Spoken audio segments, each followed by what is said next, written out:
ஒரு அழகான தோட்டத்தில் ஒரு ரோஜா இருந்தது. அது எப்போதும் தன்னை பெருமையாக நினைத்து கொண்டு பக்கத்தில் இருக்கும் கத்தாழை செடியை இழிவாக பார்க்கும். ஏனென்றால் அது அழகாக இல்லை, அது உடலில் முட்கள் இருக்கிறது என்று. ஒவ்வொரு நாளும் அந்த ரோஜா கத்தாழை செடியை இழிவாக பேசும். ஆனால் கத்தாழை செடி ஒருபோதும் எதிராக பேசவில்லை.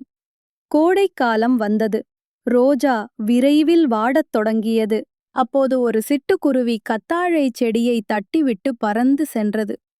அதை பார்த்த ரோஜா கத்தாழை செடியை பார்த்து, "நீ எப்படி இன்னும் புத்துணர்வுடன் இருக்கிறாய்?" என்று கேட்டது. அதற்கு கத்தாழை செடி, "நான் எனது தண்டுகளில் தண்ணீரை சேமித்து வைத்திருக்கிறேன்" என்றது. "ஓ, அப்படியா?" என்று கேட்ட ரோஜாவின் முகம் வாடியது. அதை பார்த்த கத்தாழை செடி, "உனக்கும் தருகிறேன்" என்று மெதுவாக சொன்னது. அதை கேட்ட ரோஜா மிகவும் சந்தோஷப்பட்டது. மீதி, மற்றவர்களின் தோற்றத்தை வைத்து மதிப்பீடு செய்யக்கூடாது.